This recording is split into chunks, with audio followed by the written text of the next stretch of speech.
Guys, hope all is well. I haven't spoken to you guys in a while. When I don't do videos, sometimes it's due to the facts that times are hard.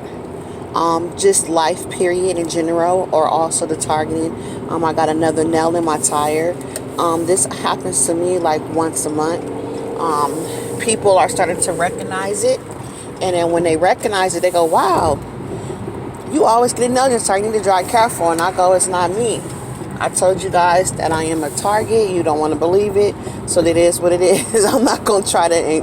I'm at the level where you don't care if they care about it, they believe you or not. You just know what you're going through, and you know that you're going to keep going through it and fight for whatever you need to do to keep your insanity, right?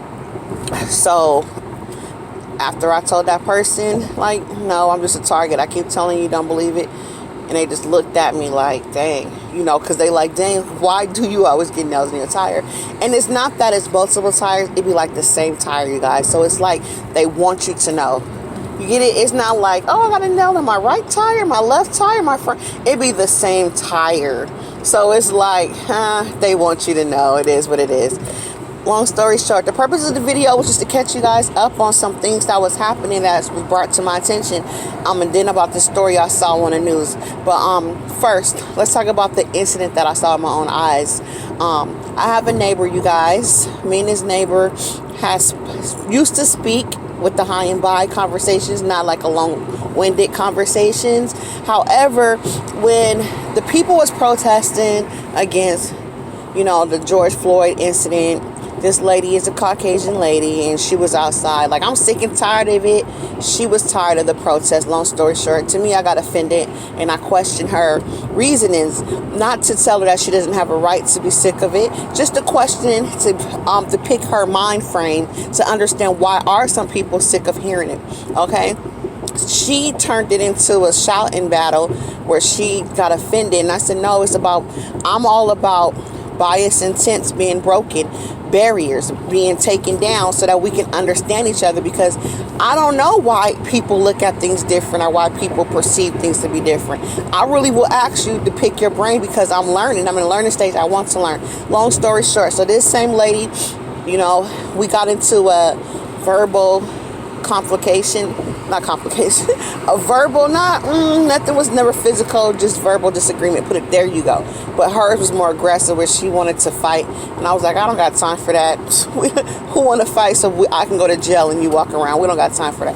Long story short again, but anyways, in reference to this same individual, they had witnesses that day as well. And then after that she got done speaking, a couple of people came up to me like, hey, I just want to let you know, don't ever let nobody get you mad, whatever. These are the people in the complex, okay? So they witnessed her behavior. And then on top of that, you guys, let me bring you forward. This is recently, which happened about 2 weeks ago. This same neighbor has a son that's about 11 and probably one that's about 12 or 13. The 11-year-old used to play with my son. Okay, so that's all I know. This family, they only been around our complex about a couple of months. So I'm leaving out my home around 8 p.m. at night, and this same 11-year-old is sitting outside the complex gate in the bushes, and I didn't see him. I jumped up. He jumped up when I walked by, and I'm like, boy, what are you doing out here? It's late, like a mama. And then next thing I know, another neighbor comes out who was a normal stalker. I go, you see this little kid? Who is his parent? Just to see if they know. And he was like, oh, that's your neighbor. Da, da, da. And I'm like, oh, okay. And I go, why is he out here? He says, I don't know. I asked the same thing. He's been out here since 6 p.m. I was like, what? I'm like, it's 8 o'clock. Okay, so they see this. I see it's the people that normally stalk me. Okay, more people come out. More people was looking at the little boy like, why are you out here? Long story short. So now, mind you guys, it's going on 10 o'clock p.m. I'm outside talking to company. This same little boy is in the bushes, and mind you, this is that lady's son that started problems in here. And mind you, these stalkers keep walking back and forth because they see me sitting out there. They wonder why I am out there. They see the little boy. Nobody does nothing. So it's time for me to get ready to go inside. 'Cause I'm like, it's late. I'm about to stay out here. But my mind is on, like, why is this little boy outside by himself? I'm not going to leave him like this. I either got to call the police or the security guard. So the security guard comes and asks the boy to go home. He says, I can't, because they about to lock the gate. Okay, because it's a gated community. He goes, I can't. And so the security guard was like, man, looked at me, I'm like, yeah, like, get him. So the security guard was like, I'm about to walk you home. Walked him home, knew exactly where the little boy lived. But the moral of the story is, you see these people that are gang stalkers. They see things that are wrong, but they're so robotic. Like, they do not make any moves unless somebody tell them to.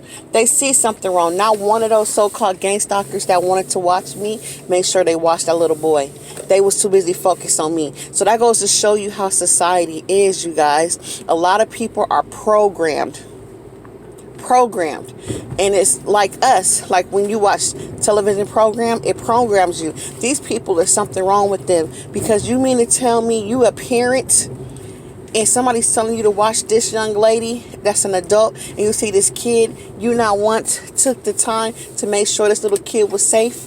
It don't make no sense. Then it goes to show you that they're out there proclaiming that we are the menace to societies. We are the people to be watched because we may cause harm. Y'all care 2 cents about this child, okay? Because if you did, y'all would have made sure that little boy was okay. Not one of those people went to that lady's home to say your son's outside. Not one of those people took the time to keep watching and asking the boy if he's okay.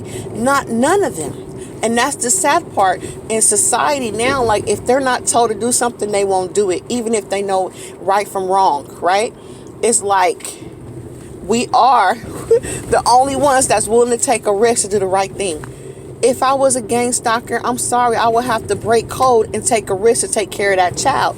Period. What they gonna do? You know what I mean? So, I don't know. That's all I want to let you guys know. Then you guys watch that show, Sweetie Pie.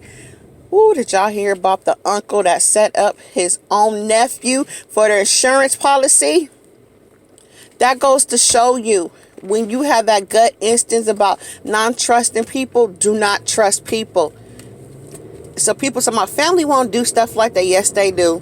Like when I tell my mom, my own cousins, and my targeted, y'all family. Just because you family don't mean people will set you up for money. So I know for a fact that these gang stalkers get money to set you up. Period. Point blank in the period.